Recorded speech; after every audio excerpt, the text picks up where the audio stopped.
পাকিস্তানের ইসলামাবাদ একটি conference room. টেবিলের চারপাশে বসেছেন ইরানের কূটনীতিকরা। তাদের পাশের চেয়ারগুলো খালি নয়, বরং সেসব আসনে রাখা হয়েছে ছবি, 168টি ছবি, 168টি শিশুর ছবি, যারা আর ফিরবে না, যাদের দেহ ইরানের ধ্বংসস্তূপের নিচে চাপা পড়ে আছে, যাদের রক্ত এখনো শুকোয়নি। এক কাপ চায়ের ধোঁয়া ওঠে টেবিলে, ওই ধোঁয়ার মাঝে ভেসে ওঠে এক অতীতের বিভীষিকা। ওই শিশুরা ছিল এক স্কুলের ছাত্র, ইরানের এক ছোট্ট শহরে। মার্কিন ক্ষেপণাস্ত্র হামলায় স্কুলটি ধ্বংস হয়ে যায়। 168টি শিশু মাটি চুমল। তাদের বাবা মায়ের কান্না তখনও ভাসছে আকাশে। ইসলামাবাদের এই কনফারেন্স রুমে ওই শিশুদের প্রতিনিধিরা এসেছেন। তাদের আসনগুলো সাজানো হয়েছে ওই শিশুদের ছবি দিয়ে, যেন আলোচনা শুরুর আগে প্রতিটি ইরানি প্রতিনিধি নিজের মনে প্রার্থনা করে এই রক্তের বিনিময়ে যেন অন্যায় সমঝোতা না হয়। তারা চান দেশের জন্য ন্যায়, মানুষের জন্য শান্তি, আর ওই 168টি প্রেতাত্মা যেন তাদের পথ দেখায়। অথচ আলোচনার টেবিলে অন্যদিকে বসা মার্কিন প্রতিনিধিরা এসেছেন এক ভিন্ন মানসিকতা নিয়ে। তাদের পেছনে দাঁড়িয়ে রয়েছে ডোনাল্ড ট্রাম্প, যিনি ইসলামাবাদের আলোচনা ব্যর্থ হলে ইরানে আরো ভয়াবহ হামলার হুমকি দিয়েছেন। যুদ্ধজাহাজে তোলা হচ্ছে সর্বশ্রেষ্ঠ অস্ত্র, গোলাবারুদ মজুত করা হচ্ছে। ট্রাম্প বলেছেন, আগের হামলার চেয়েও ভয়াবহ পরিস্থিতি তৈরি হবে। আগে চূর্ণ বিচূর্ণ করেছিলাম, এবার আরো কঠোর হামলা হবে। এমন এক টানাপোড়েনের মধ্যে বসেছে ইসলামাবাদের আলোচনা, আর তার মাঝেই ওয়াশিংটনে বসছে আরেক টানাপোড়েন। ইসরায়েল আর লেবানন, দুই প্রতিবেশী রাষ্ট্র বসতে চলেছে একই টেবিলে, মার্কিন পররাষ্ট্র দপ্তরে। আলোচনার নামে তারা চায় যুদ্ধবিরতি, কিন্তু বাস্তবতা অন্য। প্রশ্ন হলো, ট্রাম্প কেন এত মরিয়া হয়ে যুদ্ধের হুমকি দিচ্ছেন? ইসলামাবাদের আলোচনা কি আদৌ সফল হবে? আর ওয়াশিংটনের সেই বৈঠক কি সত্যিই শান্তি আনে, নাকি আরেক কূটকৌশল মাত্র?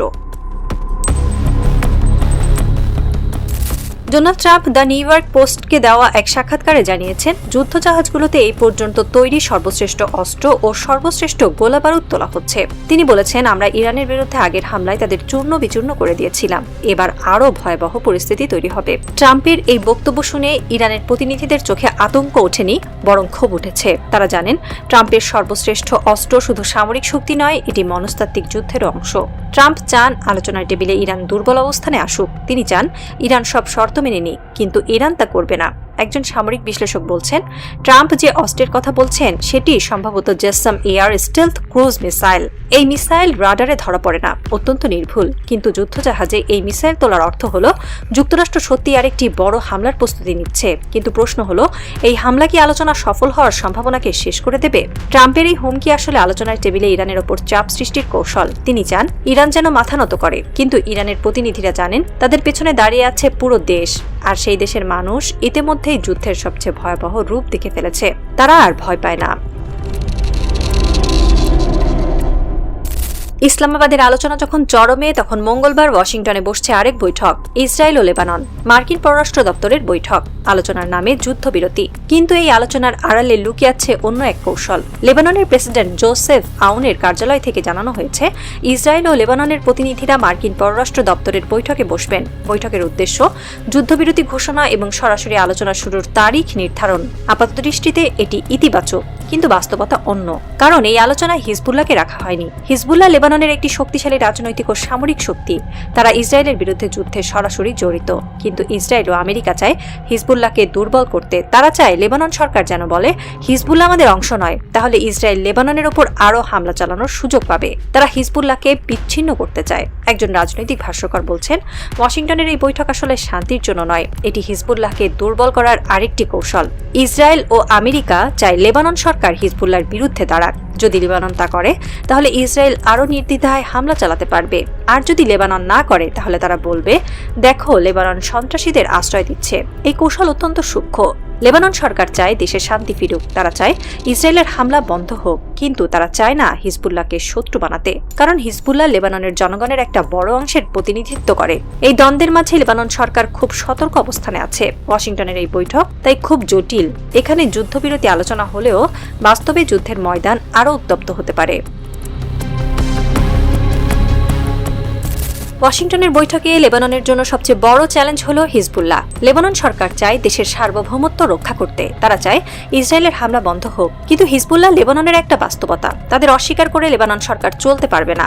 ইসরায়েল ও আমেরিকা চায় লেবানন সরকার হিজবুল্লাহকে অবৈধ ঘোষণা করুক, কিন্তু লেবানন সরকার তা করলে দেশের ভেতরে গৃহযুদ্ধ শুরু হতে পারে। হিজবুল্লাহর সমর্থকরা রাস্তায় নামবে, তাহলে লেবানন আরও অস্থিতিশীল হবে।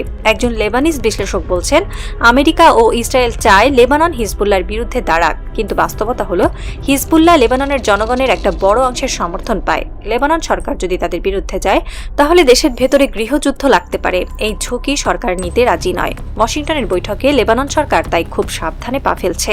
তারা চায় যুদ্ধবিরতি হোক, কিন্তু হিজবুল্লাহকে বিচ্ছিন্ন করার মতো কোনো সিদ্ধান্ত নিতে রাজি নয়। এটা তাদের জন্য আত্মঘাতী হবে। এই দ্বন্দ্বের মাঝে ইসরায়েল চাপ বাড়িয়ে দিতে পারে। তারা বলতে পারে, লেবানন যদি হিজবুল্লাহকে নিয়ন্ত্রণ না করে তাহলে আমরা হামলা চালাবো। এই হুমকি লেবানন সরকারকে আরও সংকটে ফেলবে। ইসলামাবাদের আলোচনায় ইরানের প্রতিনিধিরা যখন বসেন, তাদের চোখের সামনে ভাসে ওই 168টি শিশুর ছবি। সেই শিশুদের রক্ত শুকোয়নি এখনো। ইরানের জনগণ ক্ষোভে ফুঁসছে। তারা চায় সরকার যেন যুক্তরাষ্ট্রের কাছে কোনো আপোষ না করে। ইরানের সংবাদ মাধ্যমগুলো ট্রাম্পের হুমকিকে সামনে রেখে ব্যাপক প্রতিক্রিয়া জানিয়েছে। তারা বলছে, ট্রাম্প যতই হুমকি দিন না কেন, ইরান মাথা নত করবে না।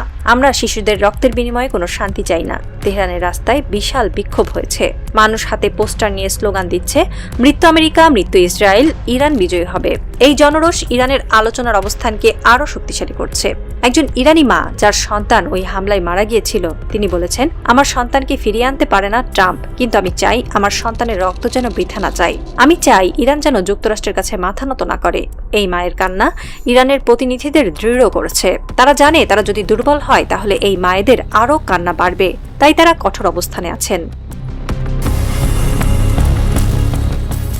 ট্রাম্প এখন কঠিন অবস্থানে পড়েছেন। একদিকে তিনি যুদ্ধের হুমকি দিচ্ছেন, অন্যদিকে তিনি জানেন যুদ্ধ চালিয়ে যাওয়া যুক্তরাষ্ট্রের জন্য ক্ষতিকর।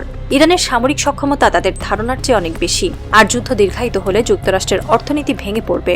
তাই ট্রাম্প চান আলোচনার মাধ্যমেই সমাধান হোক, কিন্তু তিনি চান সেটা হতে পারে তার শর্তে। তিনি চান ইরান যেন নিষেধাজ্ঞা ও ক্ষতিপূরণের শর্ত মেনে নেয়, কিন্তু ইরান তা করছে না। একজন আন্তর্জাতিক সম্পর্ক বিশ্লেষক বলছেন, ট্রাম্প এখন গলাকাটা পরিস্থিতিতে আছেন। তিনি যুদ্ধ চান না, কিন্তু পশ্চাৎপসরণ করতেও রাজি নয়। তাই তিনি আলোচনার টেবিলে চাপ সৃষ্টির জন্য অস্ত্র মজুত করছেন। কিন্তু এটা খুবই ঝুঁকিপূর্ণ খেলা। ইসলামাবাদের আলোচনা ব্যর্থ হলে ট্রাম্পের সামনে দুটি পথ খোলা থাকবে। হয় তিনি যুদ্ধ শুরু করবেন, নয় তিনি পিছু হটবেন। দুই পথই তার জন্য কঠিন। যুদ্ধ অস্ত্র দিয়ে জেতা যায় হতে পারে, কিন্তু প্রকৃত জয় জেতে হৃদয় দিয়ে। আর ইরান ও লেবাননের মানুষের হৃদয় এখন পাথরের মতো শক্ত। তারা জানে তাদের পথ কঠিন, কিন্তু তারা পথ হারাবে না, কারণ তাদের পথ দেখায় ওই 168টি শিশুর আত্মা। ট্রাম্পের ডাবল গেম শেষ হয়েছে। তিনি চেয়েছিলেন ইরান ও লেবাননকে নত করতে, কিন্তু তিনি নিজেই নত হয়েছেন, কারণ তিনি বুঝতে পারেননি প্রতিরোধের আগুন কখনো নেভে না। ইরান নিভবে না, লেবানন নিভবে না, আর যারা নেভানোর চেষ্টা করবে তারাই শেষ পর্যন্ত ধ্বংস হবে। ইসলামাবাদের টেবিলে রাখা ওই 168টি ছবি আজ ইতিহাসের পাতায় অমর হয়ে থাকবে। তাদের আত্মা বলবে, আমরা মরেছি কিন্তু প্রতিরোধ মরেনি, আমরা চলে গেছি কিন্তু আমাদের স্বপ্ন বেঁচে আছে। ট্রাম্পের যুদ্ধ জাহাজগুলো ফিরে যাক নিজের ঘাটে, তার অস্ত্রগুলো পড়ে থাকুক অন্ধকার গুদামে, কারণ প্রকৃত অস্ত্র হলো মানুষের হৃদয়, আর সেই হৃদয় কখনো হার মানে না।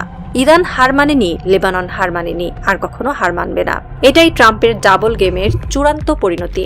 অহংকারের ধূলিসাৎ, প্রতিরোধের জয়গান। হরমুজ প্রণালীর ঢেউ তখন আছড়ে পড়ছে দূরের উপকূলে। সেই ঢেউয়ের শব্দ যেন ফিসফিস করে বলছে, ইরান বাঁচবে, লেবানন বাঁচবে, আর ট্রাম্পের স্বপ্ন মরুভূমির বালিতে মিশে যাবে। বিশ্ব দেখুক এই লড়াই, দেখুক কোন পক্ষে ন্যায়, আর ইতিহাস সাক্ষী থাকুক, যারা শিশু হত্যা করে তারা কখনো জয়ী হয় না। জয় হয় তাদেরই, যারা শিশুদের হাসির জন্য লড়ে।